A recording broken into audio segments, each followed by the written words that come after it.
Digestion. How do animals process their food? Well, there are four major stages, and they are listed here. The first we'll take a look at in picture form, looking at the example of a kitty cat. Ingestion, the act of eating, mechanically taking food into the mouth, the oral cavity, and you start to break it down immediately, not only mechanically through chewing the food, but also there are enzymes in your saliva that start to break the food down. And that is exemplified here in the second slide. So mechanical, again, breaking the food down just into smaller particles, molecules, and the chemical is an enzymatic process.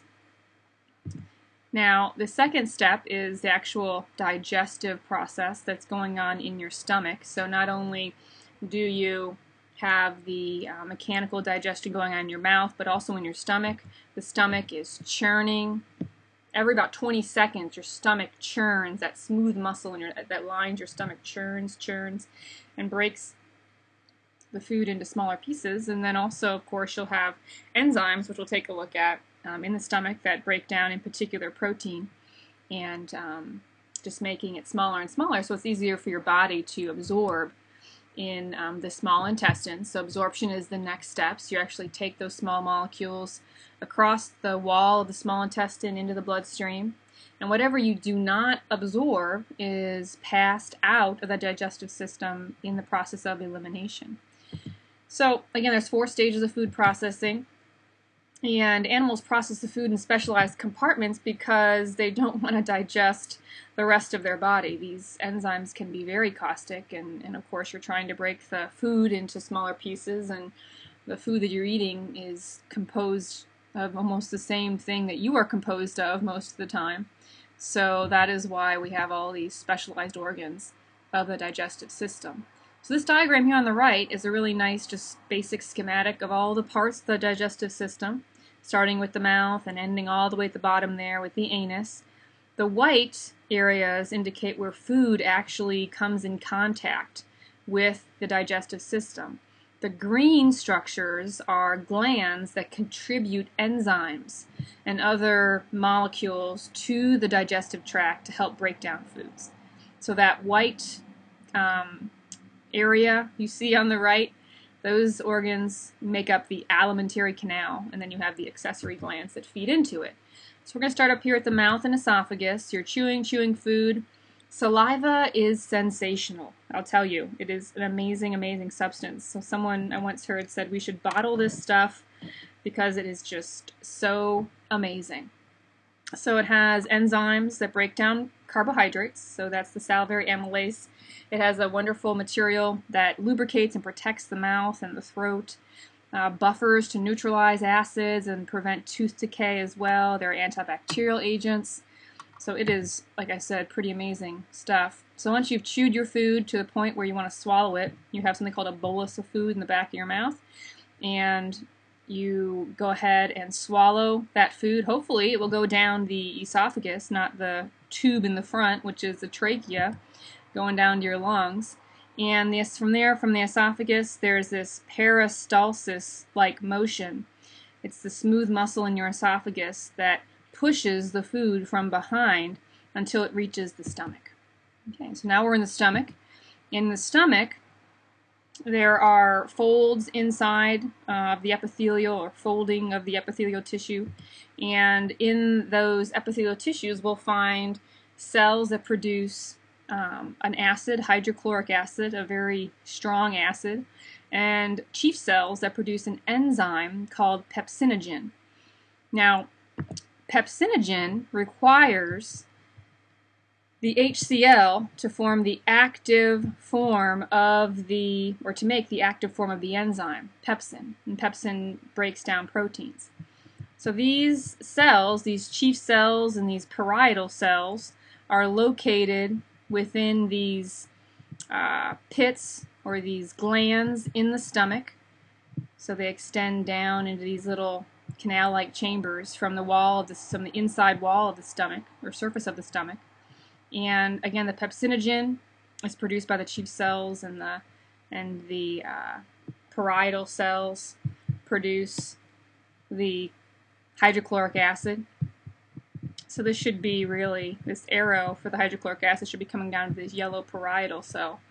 And again, the hydrochloric acid is required to transform that pepsinogen to its active form, and then that enzyme can break down protein. Alright, so the stomach is coated with mucus to prevent that gastric juice from destroying the cells of the stomach itself.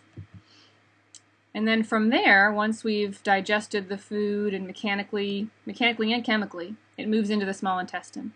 And there's further digestion here. So there's really a lot of digestion going on here. And also, this is the main site of absorption. You can absorb some things through the stomach wall, water, but most of the absorption occurs in the small intestine. So you have that first part of the small intestine called the duodenum, and into the duodenum, secretory glands, the pancreas, the liver produces a substance called bile, which is stored in the gallbladder. Bile breaks down fats. Pancreas secretes both enzymes that break down protein and also enzymes that break down carbohydrates. Okay. And that is just summarizing, these next few slides summarize those functions of those organs as far as the types of substances they're secreting into this first part of the small intestine, the duodenum. And inside of the small intestine, it's a highly folded surface. There's lots of area for absorption. They say that if you spread out the small intestine, the area would cover a tennis court in one person. One person's area, surface area for absorption inside of their small intestine would be equivalent to a tennis court, which is really phenomenal. So it's a wonderful structure, meeting function here as far as trying to absorb all that we can. And looking at the inside wall here, we have these villi and then microvilli. So the villus is this larger structure, and then upon the villi you have these smaller cells that are involved with absorbing nutrients from the small intestine. Okay. Now inside of each villus you have both a blood vessel network and something called a lacetal. Not really going to focus on the lacetal, but the blood vessel network, you can think about all the nutrients being absorbed into that blood vessel network, and then from there they go on to the liver. The lacetal, just for your own reference, absorbs the fats, and the fats are transported through the lymph system. They eventually make their way through the bloodstream, or to the bloodstream. Last part here, we have our large intestine. So this is where we reclaim a lot of water. A lot of water is reclaimed before being eliminated from the large intestine. And then you have the rectum, which is kind of like a holding area for the waste. And then, of course, the anus is the opening through which the waste exits the body. So again, major functions of the colon. You're trying to recover water as much as you can. And also there's a lot of bacteria here. Now these bacteria are actually very good. They are helpful, beneficial bacteria. And one of the major benefits is that these bacteria actually can produce vitamin K in the body, or for the body, that the human can use, among other things. Alright, so the feces, which is the waste from the digestive tract, exits through the anus, which is that outer opening on the other side of the digestive tract. So here is a diagram of the digestive tract. Make sure you know all the organs that are involved.